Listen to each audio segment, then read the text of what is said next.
आज के लेक्चर में आप सभी का स्वागत है। क्लोज नंबर 26 से करना शुरू करेंगे। क्लोज नंबर 25 तक हमारा कंप्लीट हो चुका है, जिसमें हमने किया था कि किसी भी डाक वस्तु के ऊपर जो डाक टिकट वगैरह लगाए जाते हैं उनको लगाने का क्या तरीका रहता है या कहाँ पे उनको लगाया जाना चाहिए।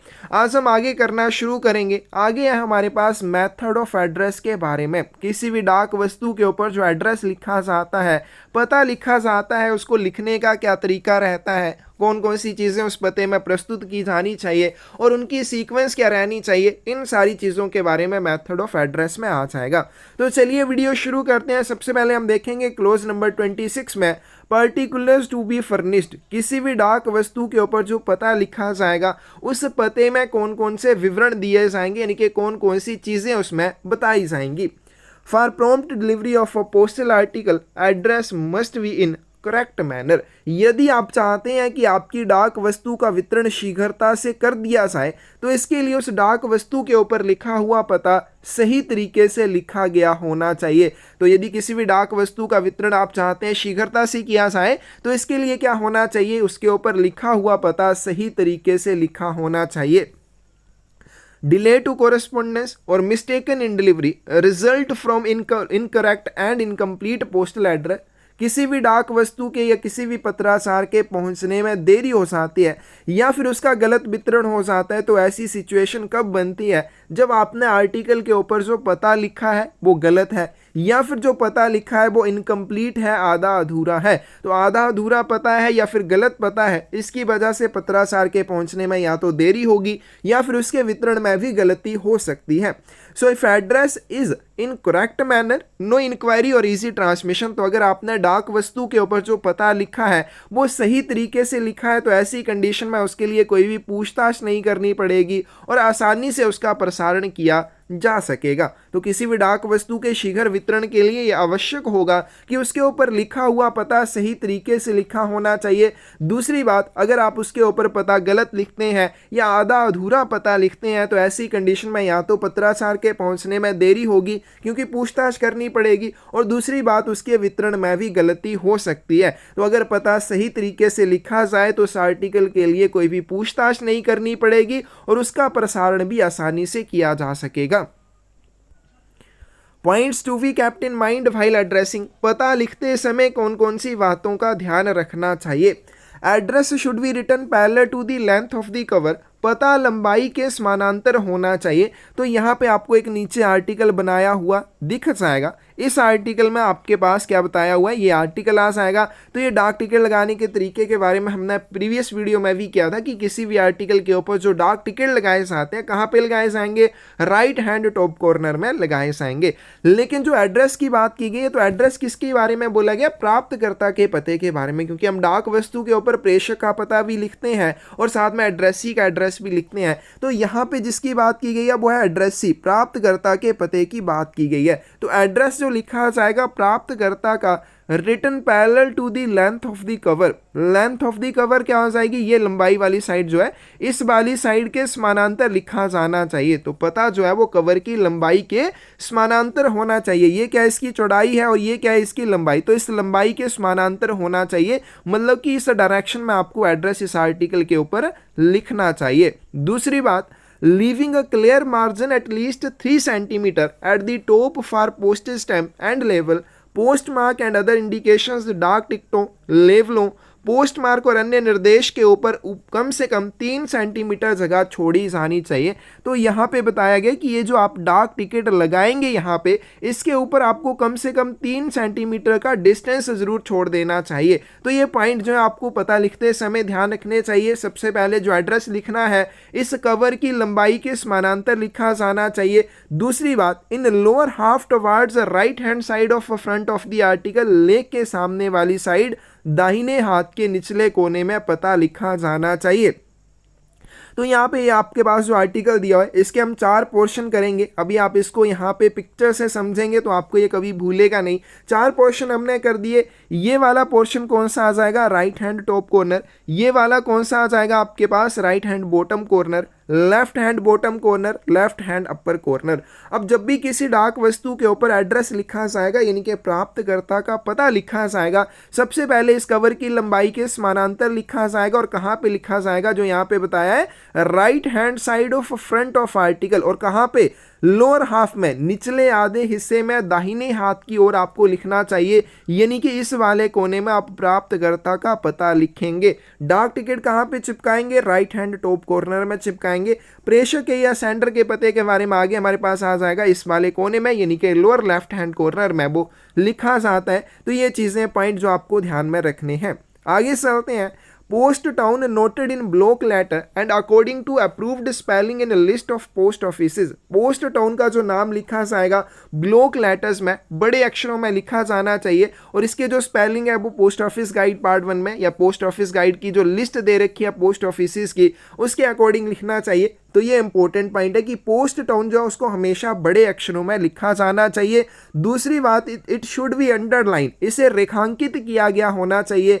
Pin code of post town should be noted below, और पोस्ट टाउन का जो पिन कोड है उसको पोस्ट टाउन के नाम के नीचे लिखा जाना चाहिए। प्रीवियस ईयर क्वेश्चन पेपर्स में ये पूछा गया है कि पोस्ट टाउन आप जो उसका पिन कोड लिखेंगे वो कहाँ पे लिखा जाना चाहिए, पोस्ट टाउन के ऊपर लिखेंगे या पोस्ट टाउन के नीचे लिखेंगे। तो इस तरह से भी क्वेश्चन पूछे जाते हैं। तो लाइंस जो भी हम करेंगे उनको आपने अच्छे से बार बार पढ़ना है, अच्छे से ध्यान से समझना है। तो पोस्ट टाउन की बात की गई है। पोस्ट टाउन जो है उसको हमेशा ब्लॉक लेटर्स में बड़े अक्षरों में लिखा जाना चाहिए। लिखने के बाद इसे अंडरलाइन किया जाना चाहिए, जैसे मैंने यहाँ पे लिख दिया रामनगर, ठीक है जी। ये मान लीजिए पोस्ट टाउन का नाम है, नाम लिखने के बाद मुझे इसे क्या करना चाहिए, इस तरह से अंडरलाइन करना चाहिए, और इस पोस्ट टाउन का जो भी पिन कोड होगा वो मुझे इसके नीचे लिख देना चाहिए, ठीक है। जो भी पिन कोड होगा वो पोस्ट टाउन के नाम के नीचे लिखूंगा। In case of articles addressed to foreign countries, address should be written in Roman letter and in Arabic figures. विदेशों के लिए संबोधित लेखों के ऊपर जो पता लिखा जाएगा रोमन अक्षरों और अरबी अंकों में लिखा जाएगा। मोस्ट इंपॉर्टेंट है, विदेशों को जो भी डाक वस्तुएं भेजी जाती हैं उनके ऊपर लिखा हुआ पता कैसे होना चाहिए, रोमन लेटर्स और अरबिक फिगर्स में होना चाहिए। तो ध्यान रखेंगे लेटर्स कौन से हो जाएंगे, रोमन, और फिगर्स कौन से होने चाहिए, अरबिक फिगर्स होने चाहिए। तो ये भी मोस्ट इंपॉर्टेंट क्वेश्चन बनता है, बार बार पूछा जाता है। नेक्स्ट है आपके पास particulars and their order while addressing. तो कौन कौन सी आपको विवरण जो है प्रस्तुत करने होंगे पते में, और उनकी सीक्वेंस क्या रहनी चाहिए, किस क्रम में उन्हें लिखा जाना चाहिए। Articles for delivery in urban areas, ऐसे आर्टिकल्स जिनका वितरण किसी शहरी क्षेत्र में किया जाना हो, तो कौन कौन से विवरण आपको उसमें देने होंगे, साथ में उनका क्रम या सीक्वेंस क्या रहेगी। सबसे पहले नेम ऑफ एड्रेसी। तो जब भी आप शहरी क्षेत्र में रहने वाले किसी व्यक्ति के लिए कोई डाक वस्तु भेजेंगे, सबसे पहले उस डाक वस्तु के ऊपर उसका पता नाम लिखा जाएगा। उसके बाद उसका प्रोफेशन यदि कोई है, मतलब वो क्या पेशा है या क्या व्यवसाय करता है, इस चीज़ के बारे में लिखा जाएगा। नंबर एंड और name of house and name of street और रोड, घर का नाम, नंबर, गली या सड़क का नाम इत्यादि लिखा जाएगा। नेम ऑफ लोकेलिटी और मोहल्ला, इलाके या मोहल्ले का नाम लिखा जाएगा। अगर उसने किराए पर पोस्ट बॉक्स ले रखा है तो पोस्ट बॉक्स नंबर लिखा जाएगा। Name of post town and pin code, उसके बाद डाक शहर का नाम साथ में पिन कोड लिखा जाएगा। Name of district and state plus pin code, उसके बाद जिले का नाम और राज्य का नाम और साथ में पिन कोड लिखा जाएगा। तो ये सारे विवरण जो है किसी भी ऐसे व्यक्ति का जो शहरी क्षेत्र में रहता है उसके लिए भेजे जाने वाले आर्टिकल के ऊपर लिखे जाने चाहिए। मोस्ट इंपॉर्टेंट चीज़ बन जाती है कि सबसे पहले क्या लिखा जाएगा, दूसरे नंबर पे क्या आएगा, तीसरे नंबर पे, चौथे पे, पांचवें पे, छठे पे और सातवें पे क्या आएगा।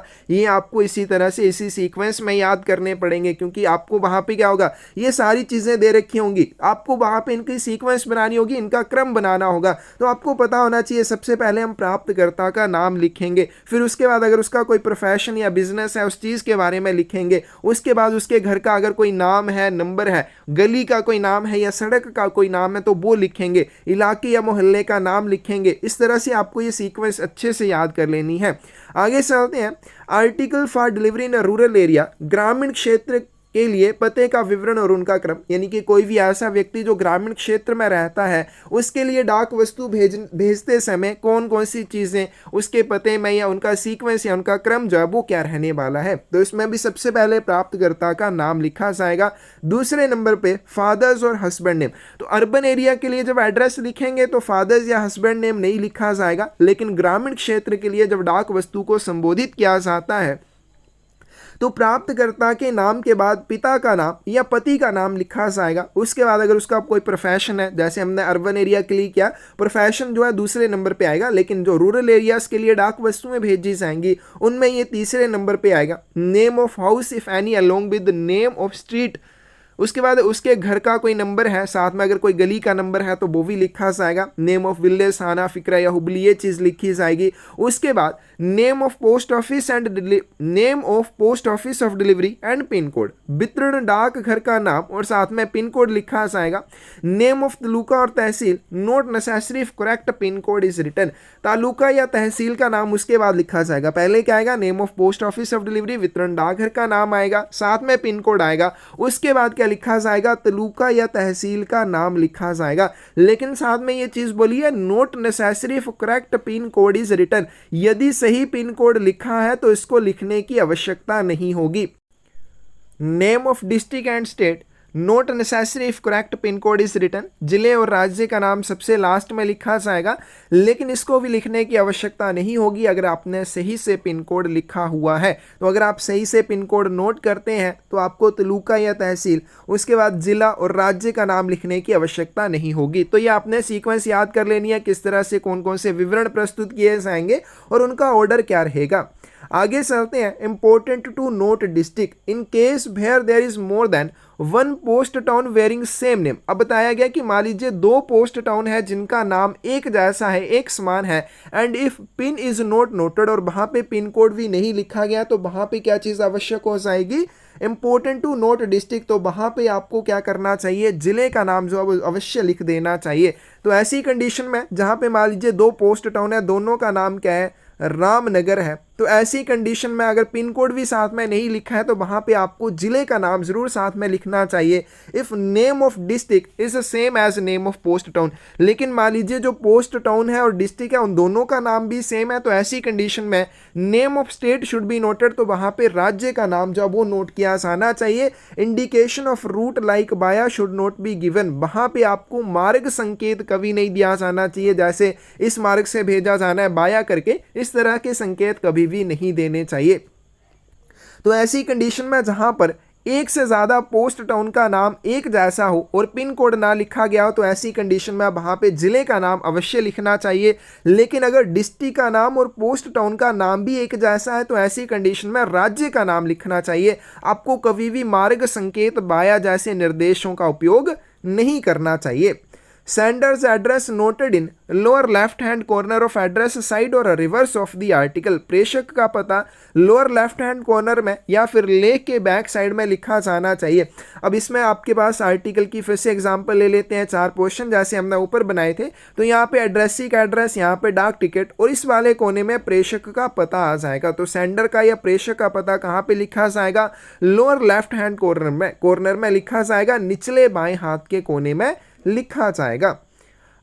Articles entitled to concessional rate of postage or to be transmitted free of postage. The class of article, example दे रखी है book, post, blind literature, clearly noted on the top of address side of article. ऐसी डाक वस्तुएं जिन पर आपको डाक शुल्क में छूट मिलती है या जिनका प्रसारण मुफ्त किया जाता है, उन लेखों का वर्ग या उन लेखों की क्या क्लास है या क्या श्रेणी है, उसको लेके पते वाली साइड शीर्ष पर स्पष्ट रूप से लिख देना चाहिए। अब आपके पास बुक, पोस्ट या ब्लाइंड लिटरेचर पैकेट, अब जैसे ब्लाइंड लिटरेचर पैकेट, इन चीज़ों के बारे में हम आगे करेंगे तो आगे आपको पता चलेगा कि जैसे बुक पैकेट भेजे जाते हैं इनमें आपको बहुत कम चार्जेस का भुगतान करना पड़ता है, या फिर ब्लाइंड लिटरेचर पैकेट है इसमें आपसे कोई भी चार्जेस नहीं लिए जाते हैं, सिर्फ एयर सर चार्जेस लिए जाते हैं। तो इस तरह की जो डाक वस्तुएं जिनमें आपसे कम डाक शुल्क लिए जाते हैं या फिर बिल्कुल ही डाक शुल्क नहीं लिए जाते हैं, ऐसी डाक वस्तुओं की जो श्रेणी होगी उस डाक वस्तु के शीर्ष पर, यानी कि जिस साइड पता लिखा गया है उसी साइड में आपको उस आर्टिकल के ऊपर आर्टिकल की श्रेणी अवश्य लिखनी है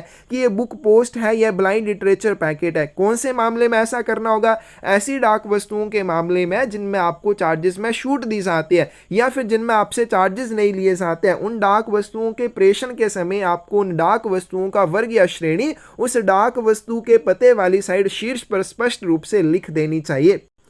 The indication letter should be given on the address side of bulky letter packets, which on account of their size or makeup might be mistaken for other classes of packets। भारी पत्र packet के पते के ऊपर आपको पत्र संकेत दे देना चाहिए ताकि वे आकार या बनावट के कारण गलती से किसी अन्य वर्ग के पैकेट ना समझ लिए जाएं। अब वल्की लेटर पैकेट्स होंगे, मतलब जिनका साइज जो है वो काफ़ी बड़ा है, ऐसे वल्की लेटर पैकेट्स के ऊपर आपको लेटर लिख देना चाहिए। क्यों ऐसा करना चाहिए? ताकि उनके आकार के कारण या उनकी जो मेकअप किया गया, मेकअप मतलब जिस तरह से उनको पैक किया गया, उनकी बनावट है, उसकी वजह से उसको किसी अन्य वर्ग का पैकेट ना समझ लिया जाए। इस चीज़ से बचने के लिए आपको बल्कि लेटर पैकेट्स के ऊपर क्या लिख देना चाहिए? लेटर लिख देना चाहिए। President, prime minister, ministers of government, certain high government officers facility of delivery of their mails to them whenever they may happen to be on tour within India. राष्ट्रपति, prime minister, ministers of government, सरकार के जो मंत्री होते हैं, उसका सरकार के कुछ उच्च अधिकारी जब भी वे भारत पर कहीं दौरे पर जाएंगे तो उन्हें उनकी डाक वस्तुएं वहीं पर पहुंचा दी जाएंगी जहां पर वे दौरे पर गए हुए हैं। तो इसके बारे में ऑफिशियल पोस्टल आर्टिकल्स में हम डिटेल में करेंगे। List of high officers entitled to privilege will be found in clause number 206 of post office guide part 1। इस विशेषाधिकार के हकदार उच्च अधिकारियों की सूची धारा नंबर 206 में मिलेगी। तो ये ऑफिशियल पोस्टल आर्टिकल्स में हम करेंगे डिटेल में इनके बारे में। Article intended for delivery in camp to such officers should not be addressed to any post town but only sent to their camp as indicated in clause number 206।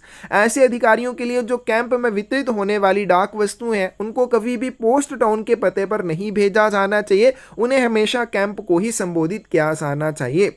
Next चलते हैं clause number 27, mails for defence services personnel serving in army and air force. सेना और वायुसेना में सेवार्थ रक्षा सेवा कर्मियों के लिए डाक के बारे में।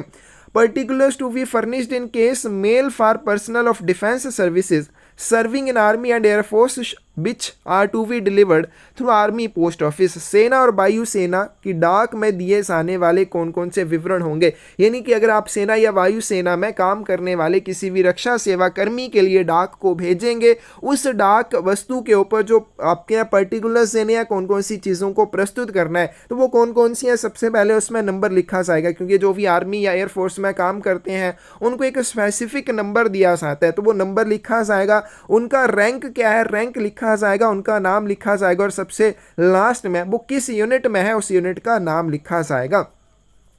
Such mails should be addressed to 56 APO and 99 APO without addition of any post town। इन्हें बिना किसी पोस्ट टाउन का नाम दिए 56 APO या 99 APO के पते पर संबोधित किया जाना चाहिए। तो जब हमने ऑर्गेनाइजेशन ऑफ डिपार्टमेंट के बारे में किया था तब भी वहाँ पे आया था कि आर्मी पोस्ट ऑफिस जो है वो कहाँ पे है, 56 APO और 99 APO। तो इन दोनों के पते पर ही ऐसी डाक वस्तुओं को संबोधित किया जाना चाहिए जो आर्मी या एयरफोर्स में काम करने वाले रक्षा सेवा कर्मियों के लिए भेजी आती है। और उन डाक वस्तुओं के ऊपर उन रक्षा सेवा कर्मियों के कौन कौन से विवरण प्रस्तुत किए जाने चाहिए, नंबर, रैंक, नेम और साथ में यूनिट हो जाएगी। Mails for navy personnel serving in INS ships, INS जहाज़ों पर काम करने वाले नौसेना कर्मियों के लिए डाक को किस पते पर भेजा जाना चाहिए। Mails for navy personnel on board INS ships should be addressed to care of fleet mail office Bombay. इन्हें care of fleet mail office Bombay के पते को संबोधित करना चाहिए। ऐसी डाक वस्तुएं जो INS जहाज़ों पर काम करने वाले नौसेना कर्मियों के लिए भेजी जाती हैं उनको किस पते पर भेजा जाना चाहिए। जैसे हमने ऊपर कर लिया कि अगर आर्मी या एयरफोर्स वाली डाक वस्तुएं भेजी जानी है तो उनको 56 APO या 99 APO के पते पर भेजा जाता है। उसी तरह से नौसेना कर्मियों के लिए जो डाक वस्तुएं भेजी जाती हैं care of fleet mail office Bombay के पते पर उन्हें भेजा जाना चाहिए। Number, rank, other indications as well as name of ship should be furnished. तो इसमें भी आपको कौन कौन से विवरण प्रस्तुत करने चाहिए? नंबर, क्योंकि नौसेना कर्मियों को भी एक नंबर दिया जाता है, वो नंबर, उनका रैंक क्या है, उस रैंक के बारे में लिखा जाएगा, और भी जो पर्टिकुलर्स होंगे उसमें सबसे और क्या चीज़ आ जाएगी, जैसे जहाज का नाम वगैरह है, वो चीज़ें भी उसमें शामिल हो जाएंगी। क्लोज नंबर 29 है आर्टिकल्स वेयरिंग इनडेफिनेट एड्रेस, अनिश्चित पते वाली डाक वस्तुओं के बारे में। No delivery of article by post office unless it bears a definite address, किसी भी डाक वस्तु का वितरण डाक घर के द्वारा उस समय तक नहीं किया जाएगा जब तक कि उस डाक वस्तु के ऊपर निश्चित पता ना हो।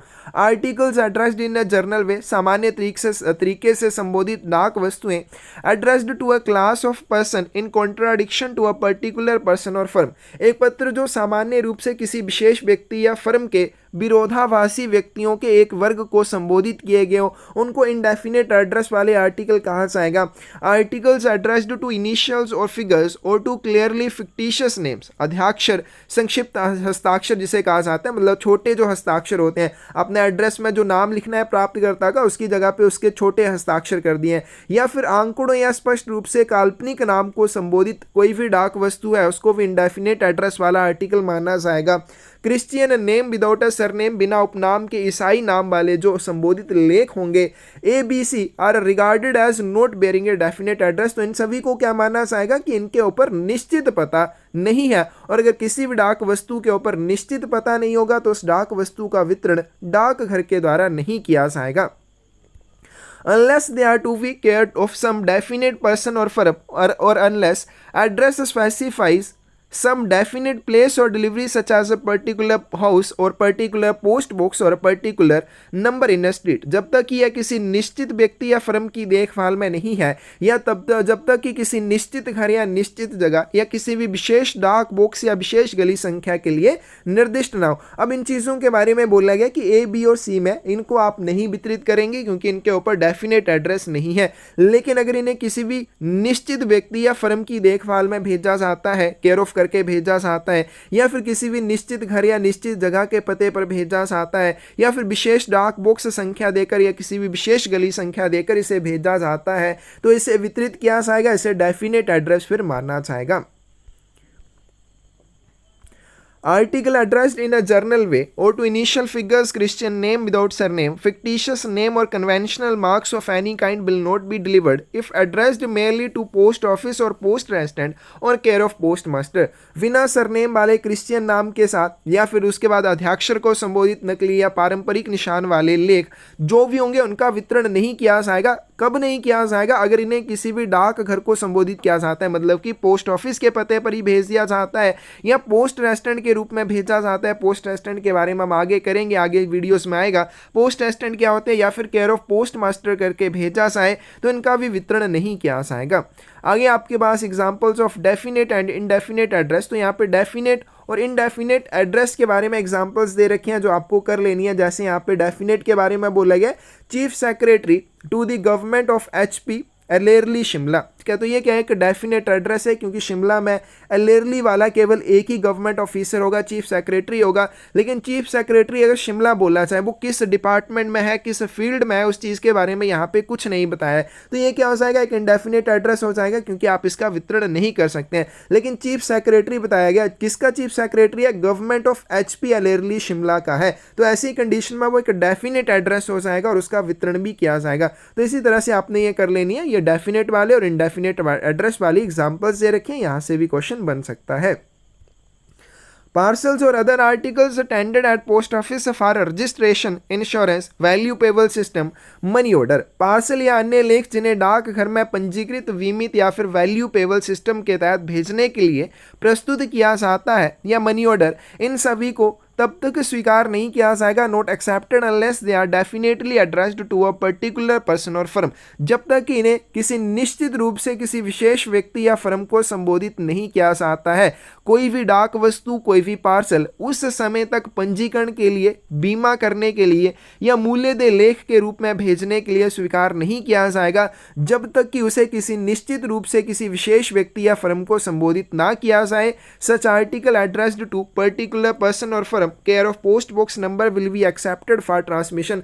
ऐसे लेखों को पोस्ट बॉक्स नंबर विशेष व्यक्ति फर्म को संबोधित करने पर भी स्वीकार किया जाएगा। यानी कि किसी भी डाक वस्तु को आप पंजीकरण करना चाहते हैं, उसका बीमा करना चाहते हैं, या फिर वीपी सिस्टम के रूप में भेजना चाहते हैं, या फिर आपके पास जो मनी ऑर्डर है उनको पोस्ट बॉक्स के नंबर पर भी भेजा जा सकता है। तो आगे हम पोस्ट बॉक्स और पोस्ट बैग के बारे में जब करेंगे तो इसके बारे में थोड़ा और डिटेल में आ जाएगा, तब ये चीज़ें आपको अच्छे से समझ आएंगी कि कैसे इनका फिर वितरण किया जाएगा। क्योंकि आगे हम करेंगे कि पोस्ट बॉक्स के माध्यम से कौन सी डाक वस्तुओं का वितरण किया जाता है, उसमें हमारे पास आएगा कि केवल अनरजिस्टर्ड आर्टिकल्स का किया जाता है। लेकिन यहाँ पे बताया गया कि रजिस्टर्ड आर्टिकल है, इंश्योर्ड आर्टिकल है, वीपी आर्टिकल या मनी ऑर्डर है, इनको भी पोस्ट बॉक्स नंबर के ऊपर संबोधित किया जा सकता है। लेकिन फिर इनका वितरण कैसे किया जाएगा तो हम करेंगे पोस्ट बॉक्स और पोस्ट बैग के बारे में जब आएगा। But in office of delivery, it is found that no post box in the name of addressee or addressee has ceased to be renter of post box article will be returned to sender। अब मान लीजिए एक पंजीकृत डाक वस्तु है, एक registered article है जिसको पोस्ट बॉक्स नंबर के ऊपर संबोधित किया गया है, लेकिन जब वो वितरण के डाकघर में प्राप्त होती है तो वहां पे पाया जाता है कि उस व्यक्ति के नाम कोई पोस्ट बॉक्स है ही नहीं, या फिर वो पहले उस पोस्ट बॉक्स का किराएदार था लेकिन प्रेजेंट में वो पोस्ट बॉक्स का किराएदार नहीं है। ऐसी कंडीशन में ऐसे रजिस्टर्ड आर्टिकल को क्या किया जाता है, उसके वितरण की कोशिश नहीं की जाएगी, उसको रिटर्न टू सेंडर कर दिया जाएगा, उसे प्रेषक को वापस कर दिया जाएगा। क्लोज नंबर 30 है एडिशन ऑफ सेंडर्स एड्रेस। प्रेषक का पता कैसे जोड़ा जाना चाहिए और कहाँ पे जोड़ा जाना चाहिए, क्या उसका पर्पस है, क्या उसकी डिजायरेबिलिटी है। On bottom lower left hand corner, name and address of sender including pin code is to be noted। तो जैसे हमने ऊपर भी कर लिया कि ये मान लीजिए आपके पास एक डाक वस्तु है, इसके 4 पोर्शन कर दिए। लोअर लेफ्ट हैंड कॉर्नर यानी कि इस वाले में बाएं हाथ के निचले कोने में प्रेषक का पता, नाम, पता और साथ में पिन कोड भी लिखा जाना चाहिए। इंपॉर्टेंट पॉइंट है। आगे चलते हैं, इसको ऐड करने का क्या पर्पस है, यानी कि आप किसी भी डाक वस्तु के ऊपर जो प्रेषक का पता लिखेंगे उसका उद्देश्य क्या होगा। इन case of non delivery of article to return it unopened and without delay. वस्तु की स्पुर्दगी ना होने की स्थिति में उसे बिना खोले और बिना विलंब के प्रेषक को लौटाया जा सके, तो ये इसका पर्पस रहता है।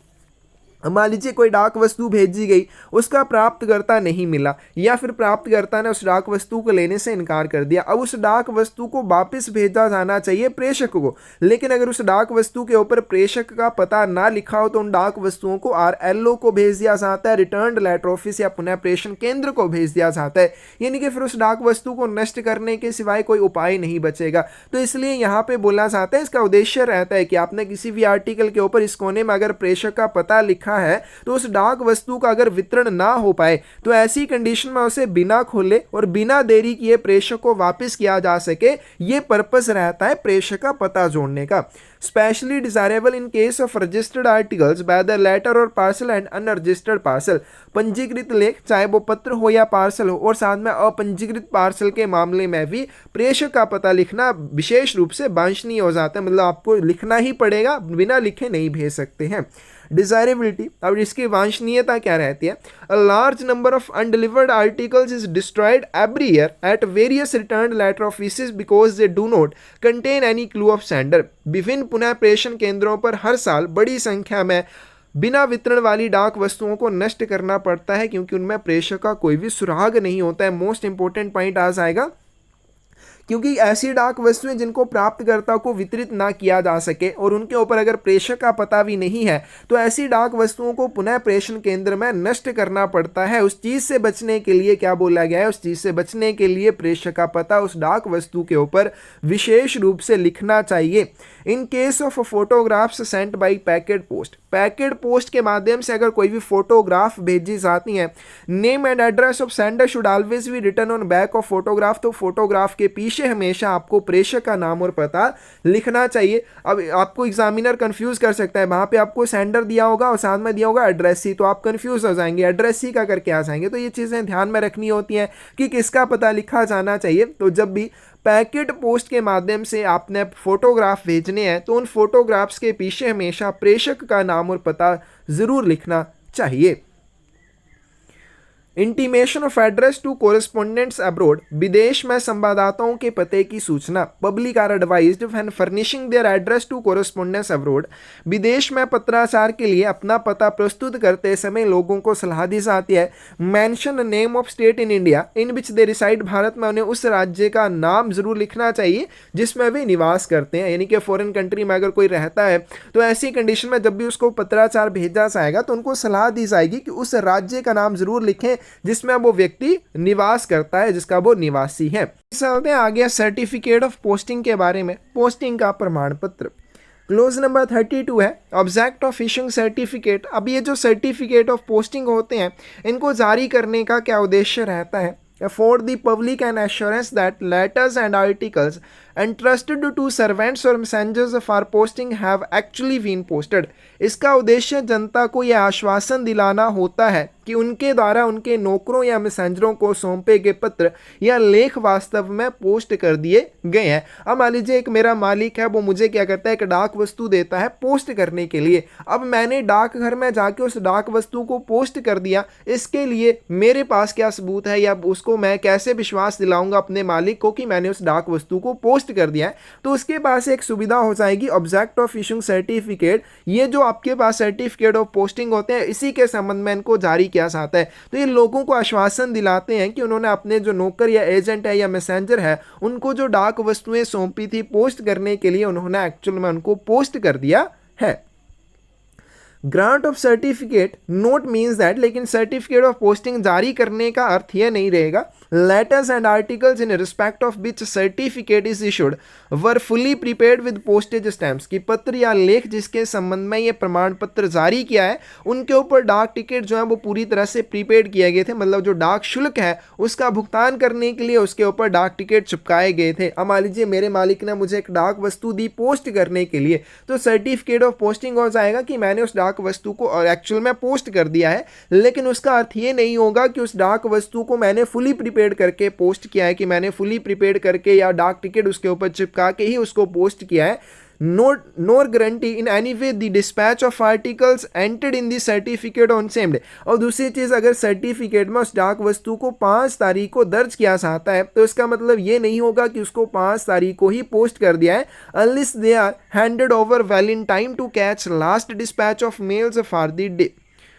तो प्रमाण पत्र में दर्ज की गई वस्तु उसी दिन पोस्ट कर दी, इसका भी कोई इसमें प्रमाण नहीं रहता है जब तक कि वह दिन के अंतिम प्रेषण के लिए समय पर नहीं सौंपी जाती। यानी कि जो लास्ट डिस्पैच किया जाना है दिन के लिए, उस लास्ट डिस्पैच में उस डाक वस्तु को भेजने के लिए निर्धारित समय से पहले अगर आप उसको प्रस्तुत करते हैं तो उसी दिन भेज दिया जाएगा। लेकिन सर्टिफिकेट जो है इस चीज़ के बारे में कोई गारंटी नहीं देगा कि जिस दिन सर्टिफिकेट में डाक वस्तु को दर्ज किया गया उसी दिन उस डाक वस्तु को प्रेषित किया गया है।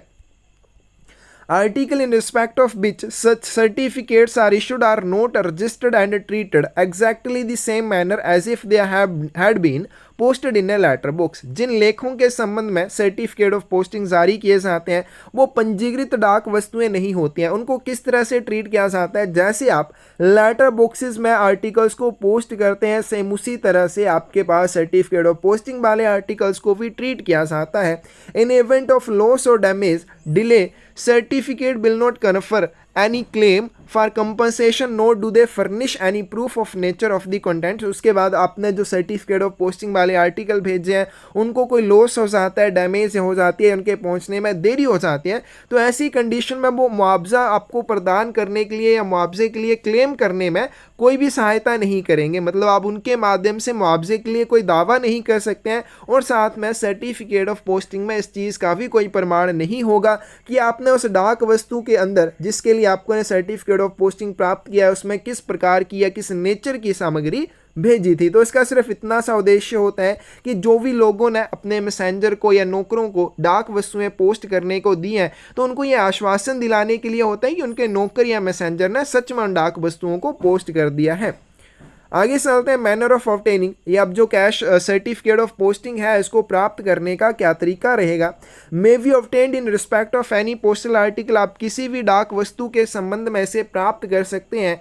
For which receipt is not given by post office, जिसके लिए डाकघर के द्वारा रसीद नहीं दी जाती है। अब जैसे रजिस्टर्ड आर्टिकल है उसके लिए पोस्ट ऑफिस के द्वारा आपको एक रिसिप्ट दी जाती है, तो ऐसी डाक वस्तुओं के संबंध में इन्हें जारी नहीं किया जाएगा जिसके लिए आपको रसीद दी जाती है। केवल ऐसी डाक वस्तुओं के लिए ही इन्हें जारी किया जाता है जिनके लिए डाकघर द्वारा कोई भी रसीद प्रदान नहीं की जाती है। कंडीशंस की बात करें, certificate of posting written in reading must be presented to an officer on duty at post office and article to be posted during hours fixed for grant of such certificates। प्रमाण पत्र जारी करने के निर्धारित घंटों के दौरान लाल स्याही से लिखा हुआ प्रमाण पत्र डाकघर में ड्यूटी पर उपस्थित अधिकारी को प्रस्तुत किया जाना चाहिए। साथ में जो डाक वस्तु उसके साथ पोस्ट की जानी है, उसके लिए पोस्ट की जानी है, उनको भी प्रस्तुत किया जाना चाहिए। तो सर्टिफिकेट ऑफ पोस्टिंग के तहत अगर आप कोई भी डाक वस्तु भेजना चाहते हैं तो उस डाक वस्तु को भेजने का क्या समय रहेगा, जिस दौरान या जो भी समय निर्धारित किया गया है सर्टिफिकेट ऑफ पोस्टिंग जारी करने का, उसी के दौरान आप उन डाक वस्तुओं को सर्टिफिकेट ऑफ पोस्टिंग के साथ जो भी डाकघर में अधिकारी ड्यूटी पर होगा उसको प्रस्तुत करेंगे। सर्टिफिकेट मस्ट कंटेन, प्रमाण पत्र में कौन कौन सी चीज़ें होनी चाहिए। Exact copy of address on article, अब लेखों के ऊपर जो भी पता लिखा होगा सेम टू सेम वही पता आपके सर्टिफिकेट ऑफ पोस्टिंग के ऊपर लिखा होना चाहिए।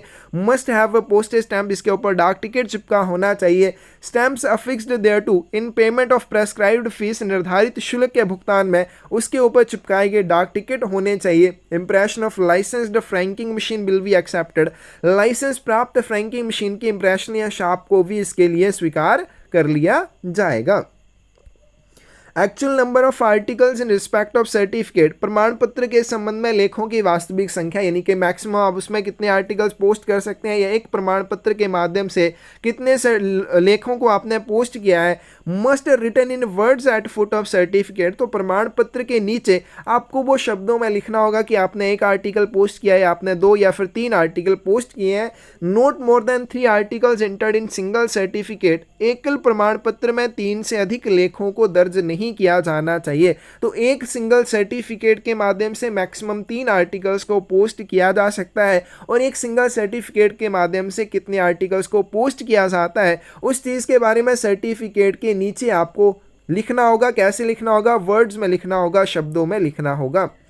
from which contains any forum which contains any overwriting, alteration, correction in total number of articles not accepted by post office। अब मान लीजिए कोई भी सर्टिफिकेट ऑफ पोस्टिंग है, उसमें जो आपने लेखों की कुल संख्या दर्ज किया है, उसमें कोई भी ओवर राइटिंग किया है, उसमें कोई भी अल्ट्रेशन किया है या उसमें कोई भी करेक्शन किया है, तो ऐसी किसी भी डाक वस्तु को डाकघर के द्वारा स्वीकार नहीं किया जाएगा और सर्टिफिकेट ऑफ पोस्टिंग के माध्यम से आप डाक वस्तुओं को पोस्ट नहीं कर सकते हैं। Certificate of posting can be obtained on plain paper which should contain entries of articles and stamps affixed thereon as prescribed। Certificate of posting सादे कागज पर भी प्राप्त किया जा सकता है जिसमें लेखों की प्रविष्टियां होनी चाहिए तथा निर्धारित ढंग से उसके ऊपर डाक टिकट लगे होने चाहिए। Certificate of posting not granted in respect of letters posted in train and steamer letter boxes and for redirected articles। ऐसी डाक वस्तुएं जिन्हें ट्रेन में पोस्ट किया जाता है, जिन्हें स्टीमर लेटर बॉक्सेस में पोस्ट किया जाता है, या फिर पुनः प्रेषित जो लेख होते हैं ट्रेन या स्टीमर के लेटर बॉक्सेस में या पुनः प्रेषित लेखों के संबंध में सर्टिफिकेट ऑफ पोस्टिंग को जारी नहीं किया जाता है।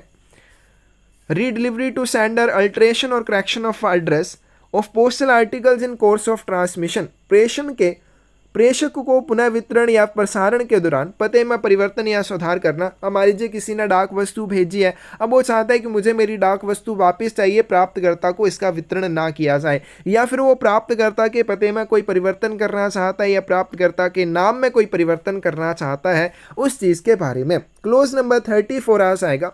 Postal articles posted in India may have it withdrawn from post, address Altered so long if. प्रसारण के दौरान भारत में पोस्ट किए गए डाक लेखों को डाक से वापस लिया जा सकता है या उनके पते में भी परिवर्तन किया जा सकता है। मान लीजिए किसी व्यक्ति ने एक डाक वस्तु भेजी है, अब उस डाक वस्तु का वो नहीं चाहता कि वितरण जो है प्राप्तकर्ता को किया जाए, तो ऐसी कंडीशन में वो क्या कर सकता है, डाक से अपनी डाक वस्तु को निकाल सकता है, या फिर वो प्राप्तकर्ता के पते में कोई परिवर्तन करना चाहता है तो वो भी किया जा सकता है। लेकिन कंडीशन क्या है, has not been delivered to address. उस डाक वस्तु का वितरण अभी तक प्राप्तकर्ता को नहीं किया गया होना चाहिए। अगर प्राप्तकर्ता तक वो आर्टिकल पहुंच चुका है तो ऐसी कंडीशन में उसको डाक से कैसे निकालेंगे और ना ही उसके पते में परिवर्तन किया जा सकेगा। नोट बीन कन्फिस्केटेड और डिस्ट्रॉयड बाई कंपिटेंट अथॉरिटी, सक्षम प्राधिकारी द्वारा उसे जब्त या नष्ट नहीं किया गया होना चाहिए। कोई भी आर्टिकल अगर उसे किसी कंपिटेंट अथॉरिटी ने जब्त कर लिया, कन्फिस्केट कर लिया है या डिस्ट्रॉय कर दिया, तब भी आप उसको डाक से नहीं निकाल पाएंगे और ना ही उसके पते में परिवर्तन कर पाएंगे। Has not been seized by virtue of any law of country of destination. अब मान लीजिए आपने फॉरेन कंट्री के लिए एक डाक वस्तु भेजी, लेकिन फॉरेन कंट्री में उस देश के जो भी नियम है उन नियमों के उल्लंघन में वो डाक वस्तु पाई जाएगी तो फॉरेन कंट्री क्या करेगी, उसको किसी कानून के आधार पर जब्त कर लेगी। तो किसी भी फॉरेन कंट्री के द्वारा जब भी किसी अपने कानून के उल्लंघन के अनुसार उसको जब्त कर लिया जाए, उस डाक वस्तु को सीज कर लिया जाए, तो उस डाक वस्तु को भी फिर आप डाक से वापस नहीं निकाल सकते हैं। उसके ऊपर आगे कार्यवाही की जाएगी, लेकिन डाक से उसको आप नहीं निकाल पाएंगे और ना ही उसके पते में परिवर्तन कर पाएंगे। No article will be recalled और एड्रेस अल्टर्ड। किसी भी डाक वस्तु को वापस नहीं बुलाया जाएगा या उसके पते में परिवर्तन नहीं किया जाएगा। कब तक आप ऐसा नहीं कर सकते हैं, accept under and in accordance with the orders. तो किसी भी डाक वस्तु को रिकॉल किया जाना है या उसके पते में परिवर्तन किया जाना है तो ऐसी कंडीशन में आपको ऑर्डर्स चाहिए, आदेश चाहिए। किसके आदेश होने चाहिए, सेंट्रल गवर्नमेंट के, केंद्रीय सरकार के महानिदेशक के हो सकते हैं या फिर पोस्ट मास्टर जनरल। तो इनके आदेश के तहत, इनके आदेश के अनुसार ही किसी भी डाक वस्तु को रिकॉल किया जा सकता है या उसके पते में परिवर्तन किया जा सकता है।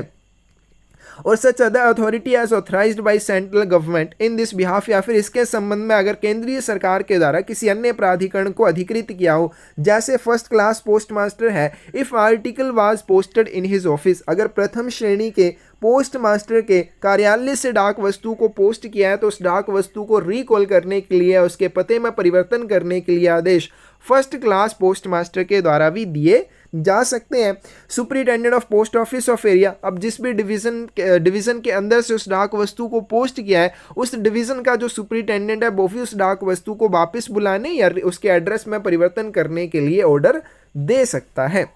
आगे चलते हैं। Application for recall or alteration of address made by sender or by any person authorized by him in writing to any authority referred in subclause 2 either directly or through any officer in charge of a post office। प्रेषक क्या उसके द्वारा अधिकृत किसी भी व्यक्ति द्वारा लिखित रूप में उपखंडों में, जैसे हमने कर लिया सेंट्रल गवर्नमेंट डायरेक्टर जनरल या फिर फर्स्ट क्लास पोस्ट मास्टर या फिर सुपरिटेंडेंट, ये सारे क्या कर सकते हैं, किसी भी डाक वस्तु को वापस बुलाने या उसके पते में परिवर्तन करने के लिए आदेश दे सकते हैं। तो जो आवेदन किया जाएगा किसी भी डाक वस्तु को वापस बुलाने या उसके पते में परिवर्तन करने के लिए, वो किसको किया जाना चाहिए, जो उपखंड 2 में दिए गए हैं, सेंट्रल गवर्नमेंट डायरेक्टर जनरल या फर्स्ट क्लास पोस्ट मास्टर या सुपरिटेंडेंट, उनको आपने आवेदन करना है। वो आवेदन आप सीधे भी कर सकते हैं, मतलब उनको सीधे भी आवेदन भेज सकते हैं या किसी भी डाकघर प्रभारी के माध्यम से भी उसको भेजा जा सकता है। यानी कि आपने भेजना किसको, ये आवेदन यहाँ पे बताया गया है, central government director general, post master general, first class post master या सुपरिटेंडेंट को भेजना है। तो आवेदक डायरेक्टली भी इनको भेज सकता है या फिर पोस्ट ऑफिस के इंचार्ज के माध्यम से भी ये आवेदन इनको भेजा जा सकता है।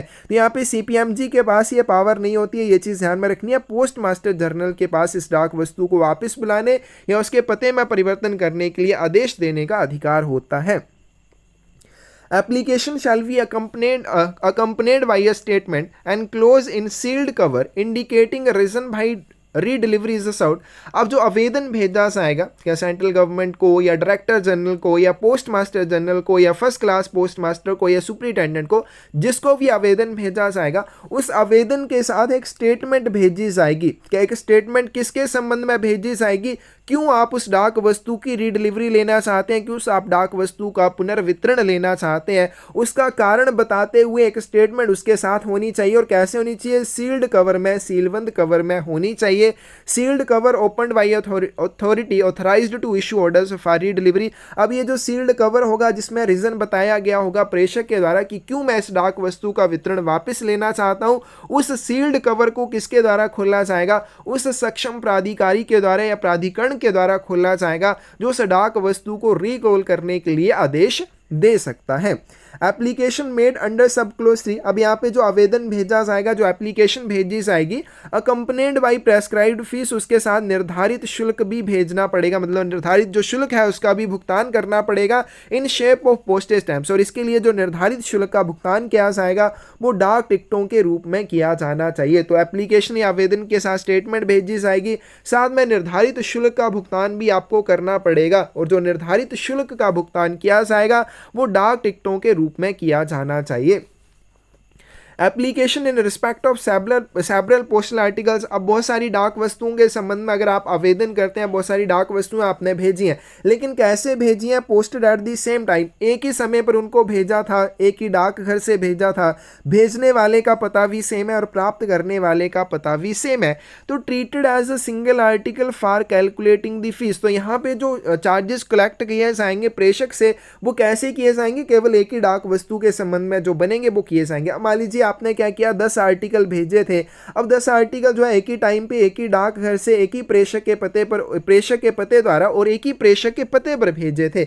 ऐसी कंडीशन में इन डाक वस्तुओं को अगर आप रिकॉल करना चाहते हैं तो इन सभी डाक वस्तुओं को रिकॉल करने के लिए आपसे जो चार्जेस लिए जाएंगे वो केवल एक आर्टिकल के ऊपर लगने वाले चार्जेस ही लिए जाएंगे। आगे चलते हैं। Fees paid in no circumstances be refunded. भुगतान किया गया शुल्क किसी भी परिस्थिति में आपको वापस नहीं किया जाएगा। अब मान लीजिए आपने डाक वस्तुओं को रिकॉल करने के लिए जो भी शुल्क था उसका भुगतान कर दिया, लेकिन अब पोस्ट ऑफिस उस डाक वस्तु को वापस बुलाने में सक्षम नहीं है, मतलब उस डाक वस्तु को वापस बुलाने में असफल रहता है, तो ऐसी कंडीशन में आपके द्वारा भुगतान किया गया शुल्क आपको किसी भी स्थिति में वापस नहीं किया जाएगा। Application in respect of insured और registered articles shall also accompanied by copy of original receipt granted by post office. बीमित या पंजीकृत वस्तुओं के संबंध में आवेदन के साथ पोस्ट ऑफिस द्वारा जारी की गई मूल रसीद की प्रति भी संलग्न होनी चाहिए। तो जैसे रजिस्टर्ड आर्टिकल पोस्ट किए जाते हैं तो पोस्ट ऑफिस के द्वारा उनके संबंध में एक रसीद दी जाती है।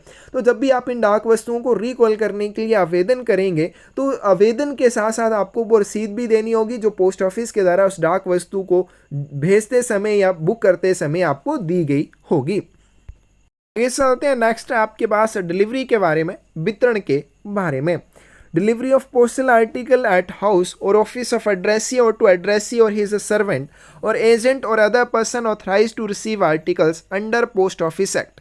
डाकघर अधिनियम के तहत प्राप्तकर्ता के घर पर या कार्यालय पर प्राप्तकर्ता को या उसके नौकर या एजेंट को डाक लेख लेने के लिए अन्य अधिकृत व्यक्ति को डाक लेख का वितरण करना, ये क्या हो जाएगी? डेफिनेशन हो जाएगी। क्लोज नंबर 35 में क्या आ जाएगी? वितरण की परिभाषा आ जाएगी। तो वितरण की परिभाषा क्या होगी? किसी भी डाक वस्तु का वितरण करना, लेकिन कहाँ पे करना?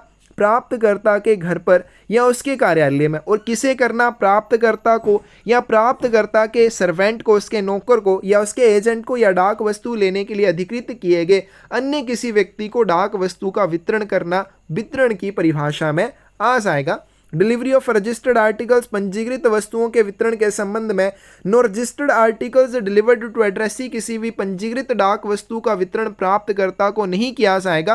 और कब तक नहीं किया जाएगा? अंटिल ही और his agent authorized in writing as signed a receipt for it in prescribed form. तो किसी भी पंजीकृत वस्तु का वितरण उस समय तक नहीं किया जाएगा जब तक कि प्राप्तकर्ता या प्राप्तकर्ता के द्वारा अधिकृत एजेंट, और कैसा होना चाहिए? वो लिखित में अधिकृत होना चाहिए, उस पंजीकृत डाक वस्तु के लिए रसीद के ऊपर हस्ताक्षर ना कर दे। तो किसी भी डाक वस्तु का अगर वो पंजीकृत है, वितरण तभी किया जाएगा जब प्राप्तकर्ता या प्राप्तकर्ता के द्वारा अधिकृत एजेंट उस पंजीकृत डाक वस्तु के लिए निर्धारित प्रपत्र के ऊपर, एक रसीद के ऊपर हस्ताक्षर नहीं कर देता। क्लोज नंबर 37 आपके पास refusal of registered articles presented for delivery, वितरण के लिए पेश की गई वस्तुओं को लेने से इनकार करना। अब मान लीजिए कोई डाक वस्तु है और वो पंजीकृत है, जब प्राप्तकर्ता को उस डाक वस्तु का वितरण करने के लिए प्रस्तुत किया जाता है तो वो उस डाक वस्तु को लेने से इनकार कर देता है, तो क्या किया जाएगा? If addressee while refusing to take delivery on presentation of registered article makes an application in writing to post office of delivery for detention of article or addressee not found at address on article, क्या बताया गया? जब प्राप्तकर्ता को किसी पंजीकृत वस्तु का वितरण करने के लिए प्रस्तुत किया जाता है लेकिन प्राप्तकर्ता उस डाक वस्तु को लेने से इनकार कर देता है। दूसरी बात वो क्या कर देता है, उस डाक घर में जहां से उसका वितरण किया जाना है वहां पे जाकर एक लिखित में आवेदन कर देता है किस चीज के बारे में, कि मेरी डाक वस्तु को रोक कर रखा जाए। या फिर जब प्राप्तकर्ता के पते पर डाकिया उस डाक वस्तु को लेके आता है, प्राप्तकर्ता उस डाक वस्तु के ऊपर दिए हुए पते पर नहीं मिलता है, ऐसी कंडीशन में the article shall be detained in post office for a period not exceeding, लेख को 7 दिनों की अवधि के लिए डाक घर में रोक कर रखा जा सकता है। अब मान लीजिए प्राप्तकर्ता क्या करता है, जब उसको डाक वस्तु प्रस्तुत की गई वितरण करने के लिए तो उसने उस डाक वस्तु को लेने से इनकार कर दिया, लेकिन वो वितरण के डाक घर में जाकर एक लिखित में आवेदन कर देता है कि मेरी डाक वस्तु को डिटेन करके रखा जाए, रोक के रखा जाए। या फिर जो आर्टिकल के ऊपर दिया हुआ एड्रेस है उस पते पर प्राप्तकर्ता नहीं मिलता है तो डाक घर क्या करेगा, डाक घर उस डाक वस्तु को 7 दिनों की अधिकतम अवधि के लिए रोक कर अपने पास रख सकता है। 7 days counted from date of presentation to the addressee or from the date it is last sent out for delivery as the case may be। अब ये जो 7 दिनों की अवधि रहेगी, क्योंकि 7 दिनों की अवधि के लिए रोक कर रखा जाना है तो ये 7 दिनों की अवधि कौन से दिन से गिनी जाएगी, तो कौन से दिन से गिनी जाएगी? फ्रॉम डेट ऑफ प्रेजेंटेशन, जिस दिन उस डाक वस्तु को वितरित करने के लिए प्राप्तकर्ता को प्रस्तुत किया था उस दिन से, या फिर जब इसको लास्ट बार अंतिम बार वितरण करने के लिए बाहर भेजा था, जैसी भी कंडीशन होगी उस दिन से 7 दिनों की अवधि काउंट की जाएगी। If addressee fails to take delivery of article from post office within period of 7 days, लेकिन प्राप्तकर्ता इन 7 दिनों की अवधि के भीतर अगर डाक वस्तु का वितरण लेने में विफल रहता है, article will be return to office of posting for delivery to sender, तो उस डाक वस्तु को वापस पोस्टिंग के कार्यालय में भेज दिया जाएगा। पोस्टिंग का कार्यालय क्या हो जाएगा, जहां से उस डाक वस्तु को पोस्ट किया गया था प्रेषक के द्वारा, तो प्रेषक को फिर से उस डाक वस्तु को वितरित करने के लिए ऑफिस ऑफ पोस्टिंग को भेज दिया जाएगा। कब भेजा जाएगा? 7वें दिन के बाद। तो कई बार यहाँ से क्वेश्चन किस तरह से पूछा जाता है कि 7वें दिन कि आर्टिकल जो है वो प्रेषक को कब भेजा जाएगा, तो कई बार आपको ऑप्शन क्या होगी, आफ्टर 7th डे, 7वें दिन के बाद, तो वहां पे बिल्कुल वो सही ऑप्शन हो जाएगी। कई बार होता है ऑन 8th डे, 8वें दिन, तो वो भी आपके पास सही ऑप्शन है, 8वें दिन भेजा जाएगा या 7वें दिन के बाद, यानी कि फिर भी 8वें दिन ही इसका मतलब होगा। तो कई बार कंफ्यूज करने के लिए आपको इस तरह से ऑप्शन में दे दिया जाता है। तो ध्यान रखना है कि अगर प्राप्तकर्ता उपरोक्त 7 दिनों की अवधि के भीतर उस डाक वस्तु का वितरण लेने में विफल रहता है तो उस डाक वस्तु को 8वें दिन प्रेषक को वापस कर दिया जाएगा, ताकि उस पोस्ट ऑफिस ऑफ पोस्टिंग में उसे भेजा जाएगा ताकि प्रेषक को वो डाक वस्तु वापस वितरित की जा सके। Remark refused recorded on article if addressee fails to take delivery after requesting for detention। अब ऊपर हमने कर लिया कि जब पंजीकृत डाक वस्तु प्राप्तकर्ता को वितरण के लिए प्रस्तुत की लेकिन उस समय उसने उस डाक वस्तु को लेने से इनकार कर दिया, लेकिन साथ में ऑफिस ऑफ डिलीवरी में उस डाक वस्तु को रोकने के लिए आवेदन कर दिया। अब आवेदन करने के बाद भी वो 7 दिनों के भीतर उस डाक वस्तु का वितरण लेने में विफल रहता है, तो ऐसी कंडीशन में उस डाक वस्तु के ऊपर कौन सा रिमार्क लिखा जाएगा? रिफ्यूज्ड रिमार्क लिखा जाएगा, और रिफ्यूज्ड रिमार्क लिखने के बाद उस डाक वस्तु को प्रेषक को वापस कर दिया जाएगा। ऑफिस ऑफ पोस्टिंग, अभी हमने ऊपर किया कि ऑफिस ऑफ पोस्टिंग को वापस भेजा जाता है ताकि प्रेषक को उस डाक वस्तु को वितरित किया जा सके। तो ऑफिस ऑफ पोस्टिंग क्या चीज होती है?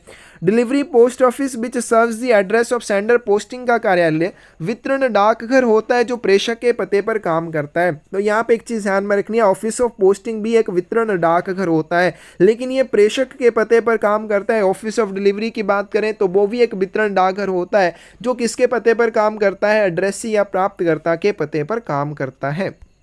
आगे चलते हैं, क्लोज नंबर 38 है special procedure for delivering registered articles to firms, firm इत्यादि को पंजीकृत वस्तुओं के वितरण की विशेष पद्धति के बारे में।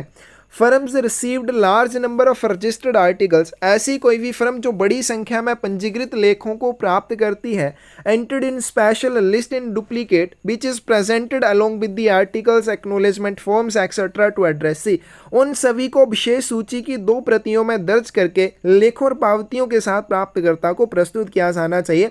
अब कोई भी फर्म है जिसे बड़ी संख्या में पंजीकृत वस्तुएं प्राप्त होती हैं तो क्या किया जाता है, वहां पे एक विशेष प्रोसीजर को फॉलो किया जाता है। उन सभी डाक वस्तुओं को एक स्पेशल लिस्ट में दर्ज किया जाता है और ये स्पेशल लिस्ट जो है डुप्लीकेट में बनाई जाती है, 2 प्रतियां इसकी बनाई जाती हैं और बनाने के बाद क्या किया जाता है, इस लिस्ट को लेखों सहित और पावतियों सहित प्राप्तकर्ता को प्रस्तुत किया जाता है।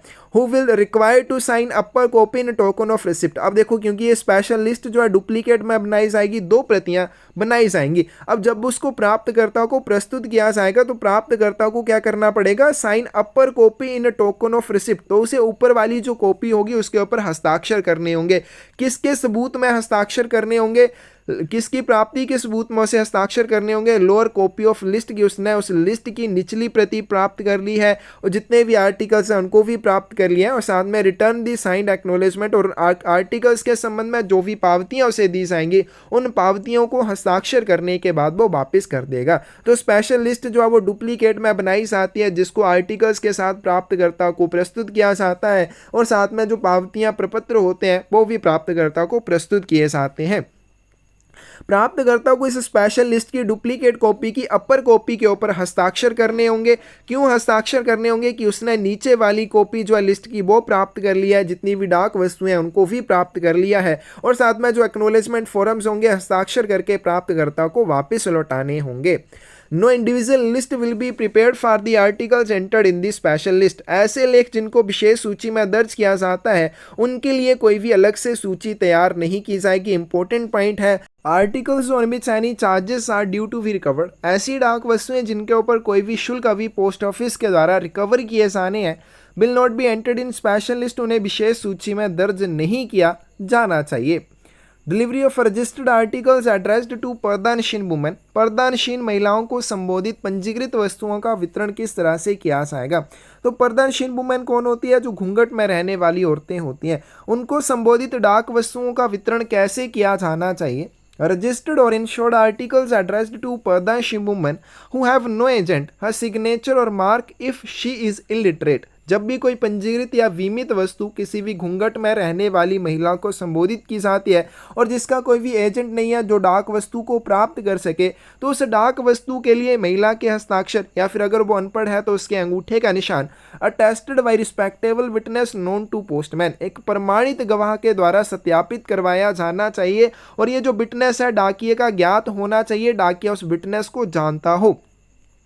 And article will be delivered to the witness, और लेख का वितरण जो है उस गवाह को कर दिया जाएगा। तो ये इंपॉर्टेंट पॉइंट आ जाएगा जब भी मान लीजिए किसी भी घूंघट में रहने वाली औरत के लिए कोई भी पंजीकृत डाक वस्तु आती है, क्योंकि पंजीकृत डाक वस्तु के लिए प्राप्तकर्ता के हस्ताक्षर या अंगूठे का निशान चाहिए, लेकिन घूंघट में रहने वाली औरत को या महिला को डाकिया कैसे पहचानेगा, तो वहाँ पे एक प्रोसीजर होता है। क्या प्रोसीजर रहता है, उस महिला के अंगूठे का निशान या हस्ताक्षर रसीद के ऊपर लिया जाएगा और फिर उस हस्ताक्षर को या उसके अंगूठे के निशान को एक प्रमाणित गवाह के द्वारा सत्यापित करवाया जाना चाहिए, लेकिन ये जो गवाह होगा डाकिये का नोन होना चाहिए, डाकिया उसे जानता हो। फिर उसके बाद उस डाक वस्तु का वितरण ध्यान रखेंगे डाकिये को नहीं किया, डाकिये के द्वारा विटनेस को किया जाएगा, ना कि घूंघट में रहने वाली महिला को किया जाएगा। तो ये इंपॉर्टेंट पॉइंट आ जाएगा।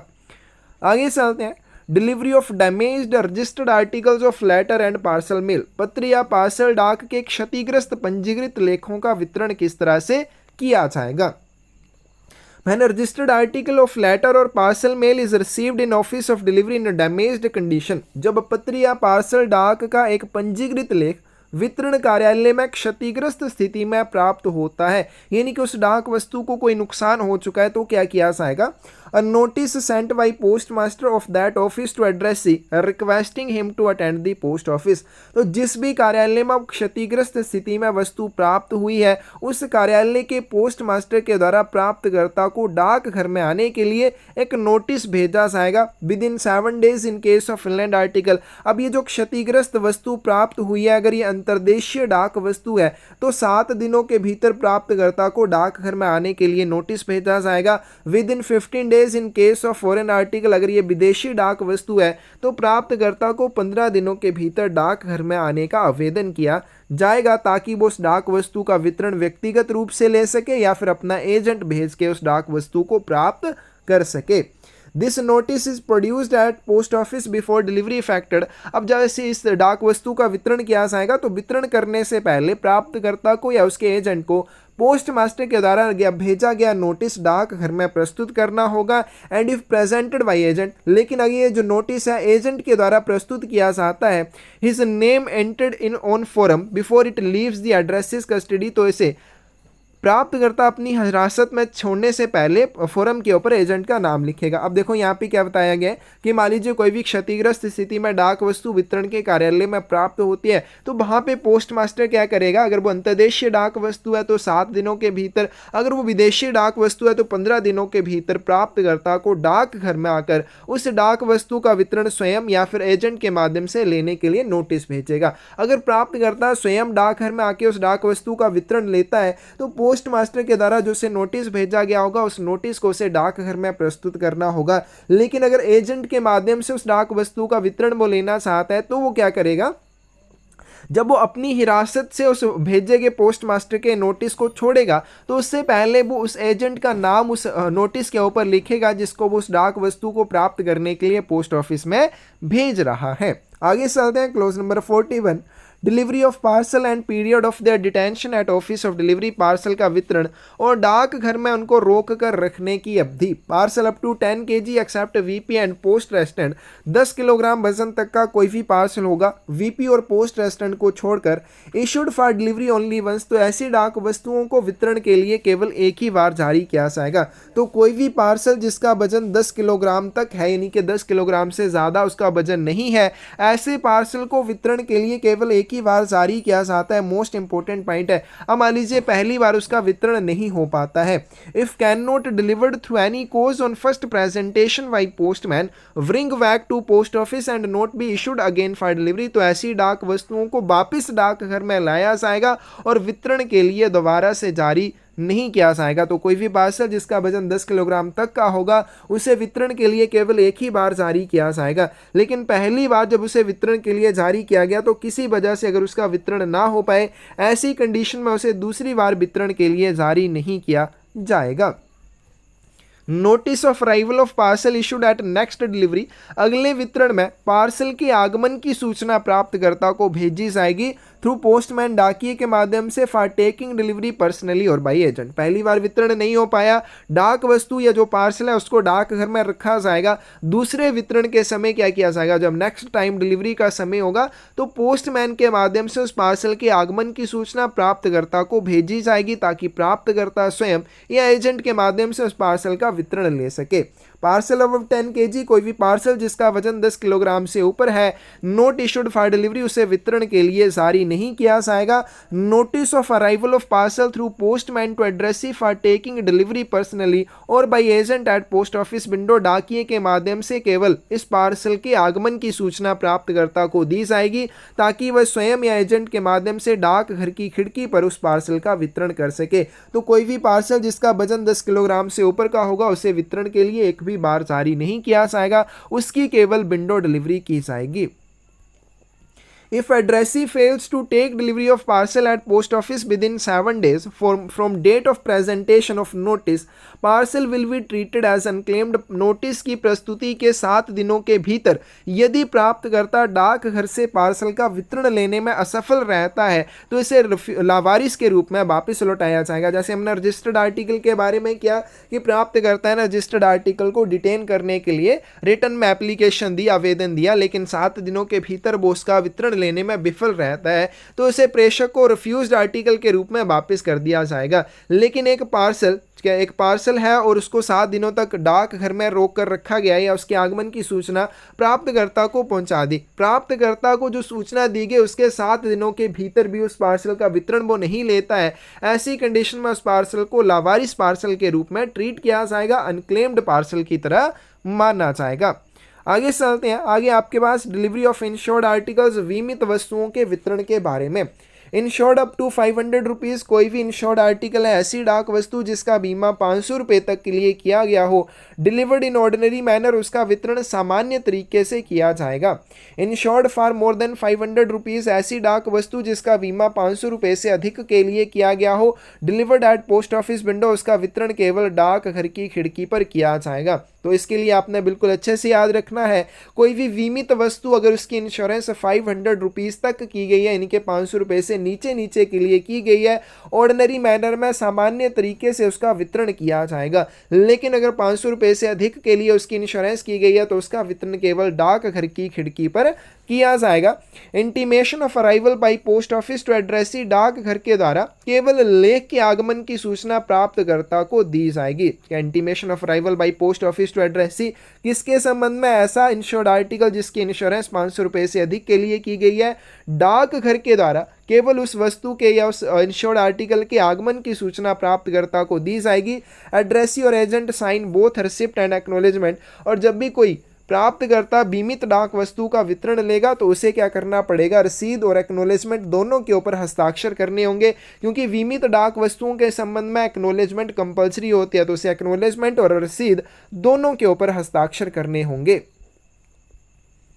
Van insured article issued for delivery not accepted by addressee, अब मान लीजिए कोई भी बीमित डाक वस्तु वितरण के लिए जारी की गई लेकिन उस समय प्राप्तकर्ता ने उसको स्वीकार नहीं किया, note be sent out for second time, तो उस डाक वस्तु को दूसरी बार वितरण के लिए बाहर नहीं भेजा जाएगा। दूसरी बार क्या किया जाएगा? Intimation to addressee and article delivered at post office on presentation of intimation with receipt and acknowledgement duly sign, तो दूसरी बार प्राप्तकर्ता को क्या किया जाएगा? डाक घर में उस डाक वस्तु का वितरण लेने के लिए पोस्ट ऑफिस के माध्यम से एक सूचना भेजी जाएगी। और दूसरी बात क्या बोला गया? पावती को यथावत और साथ में रसीद के ऊपर और सूचना के ऊपर हस्ताक्षर करने के बाद ही उस वस्तु का वितरण किया जाएगा। If addressee omits to take delivery, लेकिन प्राप्तकर्ता उस डाक वस्तु का वितरण लेने में विफल रहता है with in the time specified in the intimation. अब देखो क्या बताया गया, इंश्योर्ड आर्टिकल है, अगर पहली बार उसको एक्सेप्ट नहीं किया जाता है प्राप्तकर्ता के द्वारा तो दूसरी बार उसे वितरण के लिए जारी नहीं किया जाएगा। दूसरी बार क्या किया जाएगा? इंटीमेशन भेजी जाएगी, एक सूचना भेजी जाएगी प्राप्तकर्ता को। डाक वस्तु का वितरण कहाँ पे किया जाएगा? डाकघर में किया जाएगा, लेकिन जो एड्रेसी होगा उसे क्या करना पड़ेगा? इंटीमेशन जो डाकघर के द्वारा उसे भेजी गई होगी वो प्रस्तुत करनी होगी, साथ में रसीद और एक्नॉलेजमेंट के ऊपर यथावत जो भी है हस्ताक्षर करने होंगे। अब ये जो इंटीमेशन भेजी जाएगी इसमें एक टाइम निर्धारित होगा कि कितने समय के भीतर आपको अपनी डाक वस्तु डाक घर से प्राप्त करनी है। उसमें दिन दिए जाएंगे, 5 या 6 या जो भी दिन दिए जाएंगे। अगर उन दिनों के भीतर उस स्पेसिफाइड टाइम के भीतर प्राप्त करता उस वस्तु का वितरण लेने में विफल रहता है, उस आर्टिकल को प्रेषक को वापस कर दिया जाएगा। और कैसे किया जाएगा? रिफ्यूज्ड आर्टिकल के रूप में, अस्वीकृत डाक वस्तु के रूप में उसे वापस कर दिया जाएगा। When receipt and acknowledgement duly signed together with intimation presented by addressee or his agent to post office, जब प्राप्तकर्ता या प्राप्तकर्ता के अधिकृत एजेंट के द्वारा यथावत हस्ताक्षरित रसीद और एक्नॉलेजमेंट को सूचना के साथ डाकघर में प्रस्तुत किया जाएगा। Place is a sign on intimation in presence of delivery assistant. अब देखो, रसीद और एक्नॉलेजमेंट के ऊपर हस्ताक्षर कर दिए, ठीक है, लेकिन इंटीमेशन के ऊपर जो हस्ताक्षर किए जाएंगे वो वितरण सहायक की प्रस्तुति में किए जाएंगे। And surrender intimation to post office if delivery is taken, और अगर वो उस डाक वस्तु का वितरण लेना चाहता है तो पोस्ट ऑफिस के द्वारा जो उसे रसीद भेजी गई होगी वो उसे डाक घर में अपने हस्ताक्षर करने के बाद और किसकी प्रेजेंस में? डिलीवरी असिस्टेंट की प्रेजेंस में इंटीमेशन के ऊपर हस्ताक्षर करने के बाद उस इंटीमेशन को डाक घर में सरेंडर करना होगा, समर्पित करना होगा। आगे चलते हैं डिलीवरी ऑफ वीपी आर्टिकल के बारे में। वीपी लेखों का वितरण किस तरह से किया जाता है? वीपी आर्टिकल टू 100 रुपीज़, कोई भी वैल्यू पेबल आर्टिकल है जिसको एज ए वैल्यू पेबल भेजा गया 100 रुपये तक के लिए, डिलीवरी ऑर्डिनरी मैनर, तो उसका वितरण जो वो सामान्य तरीके से किया जाएगा। तो कोई भी मूल्य दे लेख जिसे 100 रुपये तक के लिए वीपी के रूप में भेजा गया हो उसका सामान्य तरीके से वितरण किया जाएगा, यानी कि डाकिए के माध्यम से उसका वितरण किया जाएगा। वीपी आर्टिकल अब 100 रुपीज़, कोई भी वीपी आर्टिकल जिसे 100 रुपये से अधिक के लिए वीपी के रूप में भेजा गया हो, delivered at post office window, उसका वितरण केवल डाक घर की खिड़की पर ही किया जाएगा। तो इंश्योर्ड आर्टिकल के लिए 500 रुपीज़ की लिमिट याद रखनी है, वीपी आर्टिकल के लिए 100 रुपये की लिमिट याद रखनी है। 500 रुपये से नीचे का होगा ऑर्डिनरी मैनर में वितरण होगा, 500 रुपये से अधिक के लिए होगा पोस्ट ऑफिस विंडो पर वितरण होगा इंश्योर्ड आर्टिकल का। वीपी आर्टिकल 100 रुपये से अधिक के लिए है तो उसकी विंडो डिलीवरी की जाएगी, 100 रुपये से कम के लिए है तो उसका वितरण डाकिए के माध्यम से कर दिया जाएगा।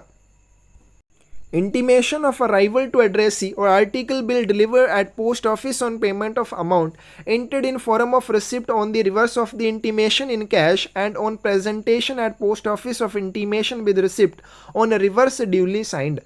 तो कोई भी वीपी आर्टिकल जिसे 100 रुपये से अधिक के लिए वीपी के रूप में भेजा गया हो उसके आगमन की सूचना प्राप्तकर्ता को दी जाएगी और ऐसी वस्तुएं डाकघर में फॉर्म या सूचना के पीछे दी हुई रसीद में दर्ज की गई रकम, क्योंकि वीपी आर्टिकल है तो प्राप्तकर्ता से राशि वसूल की जानी है, तो जो भी राशि वसूल की जानी है उसका नकदी में भुगतान करने पर ही ऐसी वीपी आर्टिकल को जिसको 100 रुपये से अधिक के लिए वीपी के रूप में भेजा गया है डाकघर में रसीद के साथ सूचना के पीछे यथावत हस्ताक्षर करने पर ही आपको उसे वितरित किया जाएगा। If amount exceeds 25 rupees and delivery is to be made through village postman, अब मान लीजिए वीपी आर्टिकल है जिसके लिए जो रिकवर की जाने वाली राशि है वो 25 रुपये से अधिक है और उसका वितरण कौन से ग्रामीण डाकिए के माध्यम से किया जाना है या फिर जीडीएस के माध्यम से किया जाना है, then article will deliver at post office window only. तो वहां पे भी डाक वस्तु का वितरण केवल डाकघर की खिड़की पर ही किया जाएगा। If amount recovered on VP is above 20 rupees and article is taken at post office counter, important point है, अब मान लीजिए कोई भी वीपी आर्टिकल है और उसके ऊपर रिकवर की जाने वाली राशि 20 रुपये से अधिक है और उसका वितरण डाकघर के काउंटर पर लिया जा रहा है। अमाउंट में be paid either in cash और चेक, तो उसके लिए जो आप भुगतान कर सकते हैं वो कैश या चेक के माध्यम से किया जा सकता है। तो ये इंपॉर्टेंट पॉइंट आ जाएगा, कोई भी वीपी आर्टिकल है जिसके लिए आपने 20 रुपये से अधिक की राशि प्राप्तकर्ता से रिकवर करनी है और प्राप्तकर्ता उसका वितरण कहाँ पे ले रहा है, पोस्ट ऑफिस काउंटर पर आके ले रहा है, तो ऐसी कंडीशन में वो जो भुगतान करेगा कैश या चेक के माध्यम से कर सकता है। तो यहाँ पे ये चीज़ ध्यान में रखनी है, पोस्टमैन कभी भी चेक स्वीकार करने के लिए अधिकृत नहीं होता है, तो अगर ऐसा चेक के माध्यम से भुगतान करना है तो केवल पोस्ट ऑफिस के काउंटर पर ही किया जाएगा। आगे चलते हैं, delivery of articles on which custom duty is due, ऐसी वस्तुएं जिनके ऊपर सीमा शुल्क देय है यानी कि पोस्ट ऑफिस के द्वारा उनके ऊपर कस्टम ड्यूटी रिकवर की जानी है। If custom duty to be recovered in excess of 50 rupees, अगर किसी भी डाक वस्तु के ऊपर जो वसूल किया जाने वाला सीमा शुल्क है 50 रुपये से अधिक है, article ordinary delivered at post office window, तो उस डाक वस्तु का वितरण डाकघर की खिड़की पर ही किया जाएगा। 3 लिमिट्स याद रखनी है आपको, इंश्योर्ड आर्टिकल के लिए 500 रुपीज़, वीपी आर्टिकल के लिए 100 रुपीज़ और उसी तरह से कस्टम ड्यूटी वाले आर्टिकल्स, अगर किसी भी आर्टिकल के ऊपर जो कस्टम ड्यूटी रिकवर की जानी है 50 रुपये से ज़्यादा है तो उसका वितरण कहाँ पे किया जाएगा, डाकघर की विंडो पर किया जाएगा। In case presidency and first class head office, प्रथम श्रेणी या प्रेसिडेंसी जो पोस्ट ऑफिस होते हैं उनके मामले में ये जो सीमा है 50 रुपये की 100 रुपये तक बढ़ जाती है और कस्टम ड्यूटी आप कैश या चेक में जैसे भी चाहें वैसे भुगतान कर सकते हैं, लेकिन 20 रुपये से अधिक रिकवर की गई होनी चाहिए तभी आप इसका यूज कर पाएंगे। आगे चलते हैं, नेक्स्ट है आपके पास डिलीवरी फीस के बारे में, तो ये हम पोस्ट ऑफिस गाइड पार्ट 2 में करेंगे, यहाँ हम इसे स्किप करते हैं। क्लोज नंबर 46 है, arrangement for delivery of over value articles at non delivery town post office. Non delivery town post office में अधिक मूल्य के लेखों का वितरण कैसे किया जाता है, उनकी व्यवस्था कैसे की जाती है। जैसे हमने ऊपर किया कि कोई भी वीपी आर्टिकल है अगर उसे 100 रुपये से अधिक के लिए वीपी के रूप में भेजा जाता है तो पोस्ट ऑफिस विंडो पर उसका वितरण किया जाएगा। तो ऐसे आर्टिकल्स की यहाँ पे बात की गई है। इंश्योर्ड आर्टिकल जो 500 रुपीज़ से अधिक के लिए इंश्योर किया गया है, या कस्टम ड्यूटी जिसके ऊपर 50 रुपये से अधिक रिकवर की जानी है, ऐसी डाक वस्तुओं का non delivery town post office मतलब गैर वितरण वाले जो नगर डाकघर होंगे वहाँ पे कैसे वितरण किया जाएगा, कैसे व्यवस्था की जाएगी। For convenience of public who required to call at post office for taking delivery of over value insured and VP articles, ऐसे बीमित या वैल्यूएबल आर्टिकल्स जिनका वितरण प्राप्त करने के लिए लोगों को डाकघर में आना पड़ता है, Superintendent of post offices are authorized to empower non-delivery town post office to deliver such articles at Pindo even they don't perform delivery work। वहाँ पे सुपरिटेंडेंट क्या कर सकता है, गैर वितरण वाले डाक घरों को भी लेखों को, और कौन से लेख, जो ऐसे ओवर वैल्यू वाले आर्टिकल्स होंगे उनका वितरण करने के लिए उन्हें अधिकृत कर सकता है, चाहे वो वितरण का काम ना भी करते हो। तो ओवर वैल्यू आर्टिकल्स जिनको प्राप्त करने के लिए लोगों को डाकघर जाना पड़ता है, उन लेखों का वितरण करने के लिए non delivery town post office को सुपरिटेंडेंट के द्वारा अधिकृत किया जा सकता है। क्लोज नंबर 47 आपके पास पेमेंट ऑफ मनी ऑर्डर्स के बारे में। Payment of money order made at address of पेई। किसी भी मनी ऑर्डर का भुगतान प्राप्तकर्ता के पते पर किया जाता है। Payee sign money order and acknowledgement. प्राप्तकर्ता को या भुगतानकर्ता को मनी ऑर्डर और पावती के ऊपर हस्ताक्षर करने होंगे। तो मनी ऑर्डर फॉर्म आपने देखा होगा, उसी के नीचे एक्नॉलेजमेंट फॉर्म भी होता है, तो दोनों के ऊपर से हस्ताक्षर करने होंगे and returning them to postman. और मनी ऑर्डर और साथ में एक्नॉलेजमेंट डाकिए को वापस किए जाएंगे। Coupon should be retained by payee. भुगतानकर्ता के पास क्या रहेगा, कूपन रहेगा। A person who is not residing permanently within jurisdiction of office of payment or personally not known to postmaster, money order paid only on satisfactory proof। Money order एक ऐसा money order जिसे ऐसे व्यक्ति के लिए भेजा गया है जो परमानेंटली या स्थायी रूप से भुगतान के क्षेत्र के भीतर नहीं रहता, या जिस भी डाकघर से उसका वितरण किया जाना है या भुगतान किया जाना है उस डाकघर के वितरण क्षेत्र के भीतर में वो स्थायी रूप से नहीं रहता है। तो ऐसी कंडीशन में उस मनी ऑर्डर का भुगतान दावेदार को जो भी आवेदन करता होगा उसको मनी ऑर्डर में नामित व्यक्ति के संतोषजनक सबूत के बाद ही पहचान कर लेने पर किया जाएगा।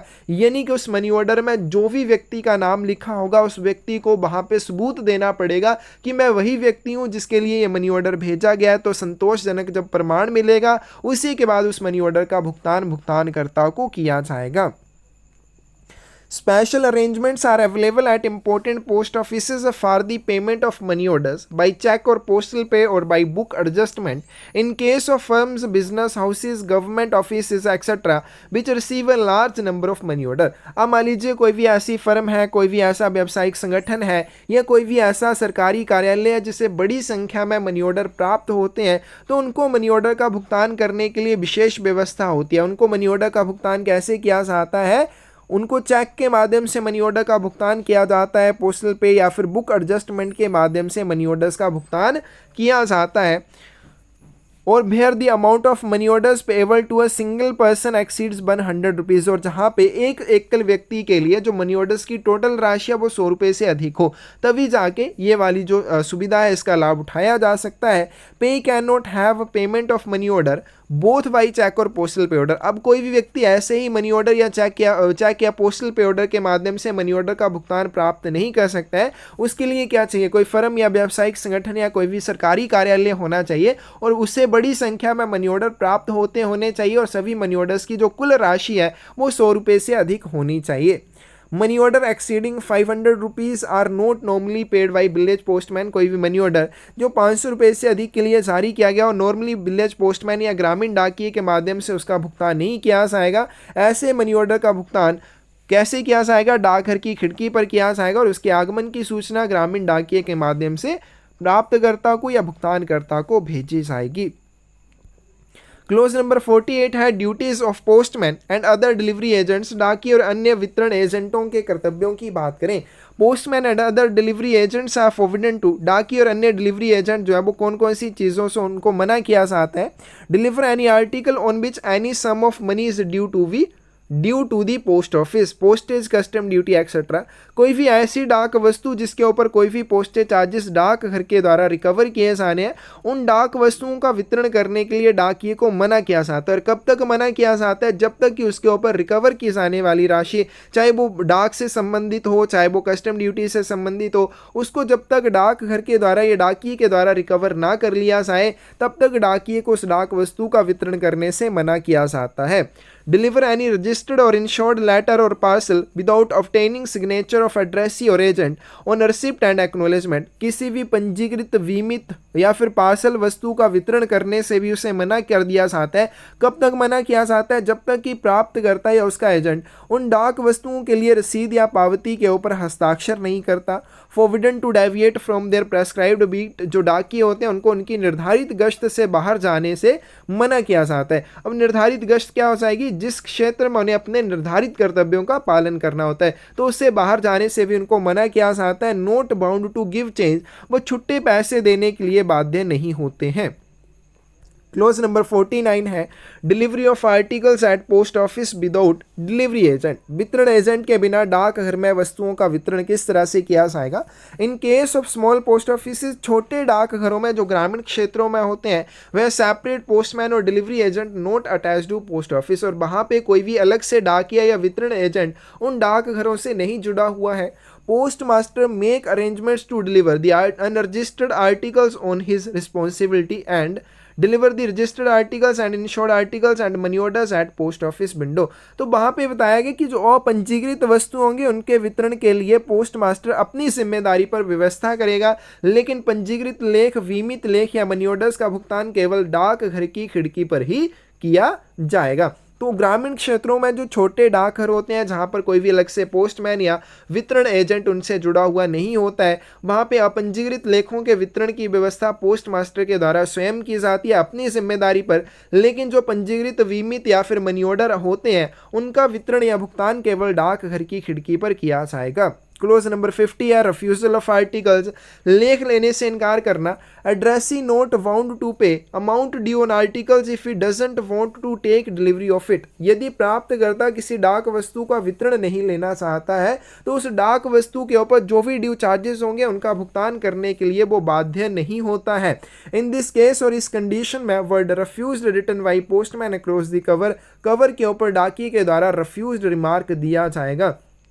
मान लीजिए कोई भी ऐसा आर्टिकल है जिसके ऊपर कोई भी पोस्टेज चार्जेस डाकघर के द्वारा रिकवर किए जाने हैं, लेकिन प्राप्तकर्ता उस डाक वस्तु का वितरण नहीं लेना चाहता, तो प्राप्तकर्ता उस डाक वस्तु के ऊपर ड्यू चार्जेस का भुगतान करने के लिए बाध्य नहीं होगा। पोस्ट ऑफिस उसको उस डाक वस्तु के ऊपर ड्यू चार्जेस का भुगतान करने के लिए बोल नहीं सकता है। ऐसी कंडीशन में अगर उस डाक वस्तु का वितरण नहीं लेना चाहता है, उस आर्टिकल के कवर के ऊपर क्या रिमार्क दिया जाएगा? रिफ्यूज्ड रिमार्क दिया जाएगा।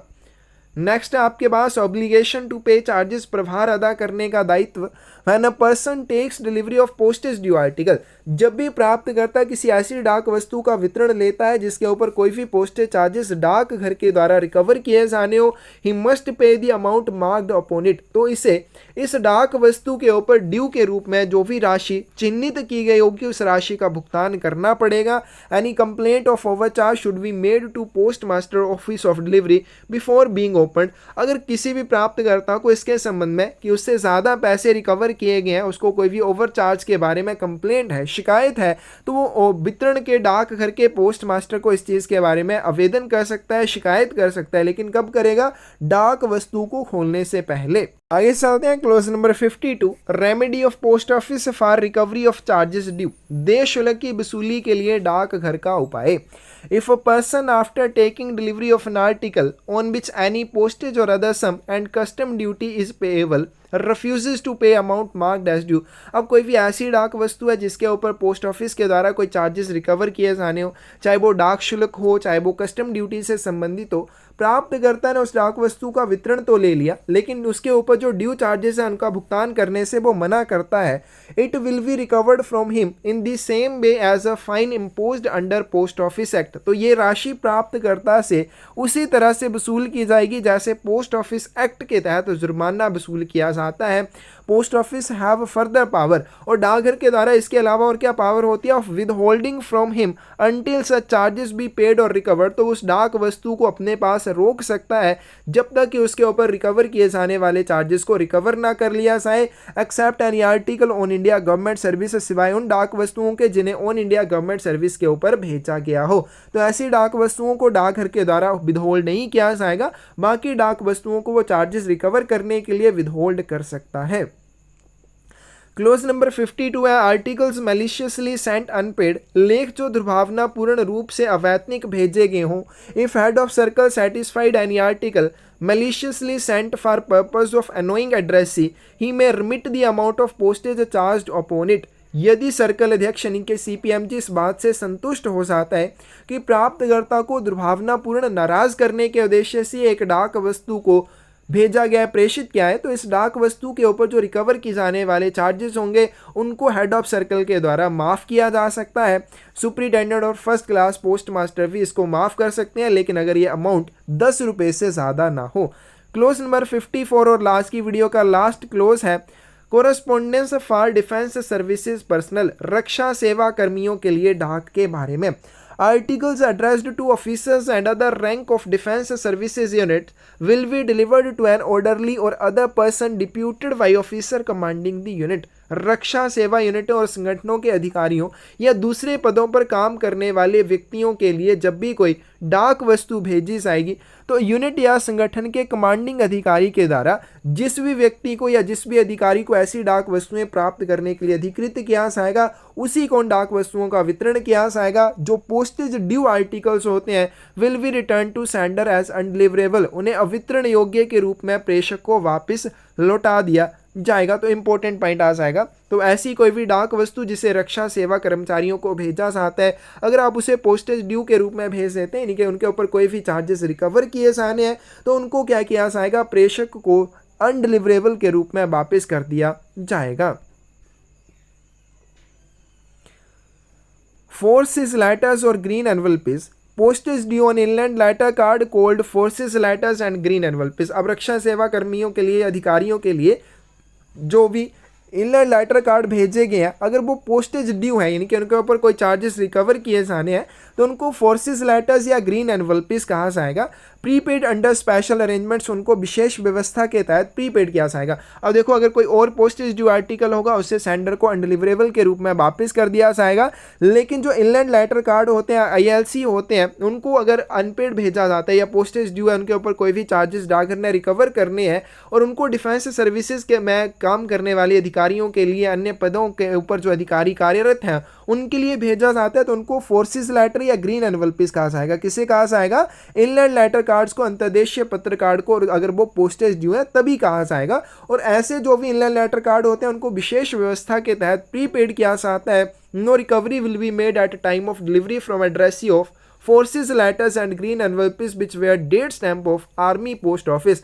तो ऐसे जो भी इनलैंड लेटर कार्ड होंगे जो पोस्टेज ड्यू हैं उनके वितरण के समय उनके वितरण के समय कोई भी चार्जेस रिकवर नहीं किए जाएंगे, तो जिनके ऊपर आर्मी पोस्ट ऑफिस की मुहर लगी होगी। This concession will not be extended in case of unit formation. ठीक है, इतना इंपॉर्टेंट नहीं है, लेकिन यहाँ पे ये वाले पॉइंट जो है अच्छे से आपने पढ़ लेने हैं, यहाँ से कोई भी क्वेश्चन पूछा जा सकता है।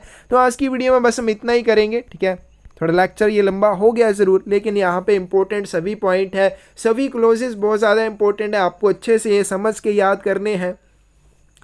ठीक है, और साथ में कोई भी आपको डाउट हो आप कमेंट सेक्शन में पूछ सकते हैं, कोई गलती नज़र आए तब भी आप कमेंट सेक्शन में उस चीज़ के बारे में ज़रूर बता सकते हैं। धन्यवाद।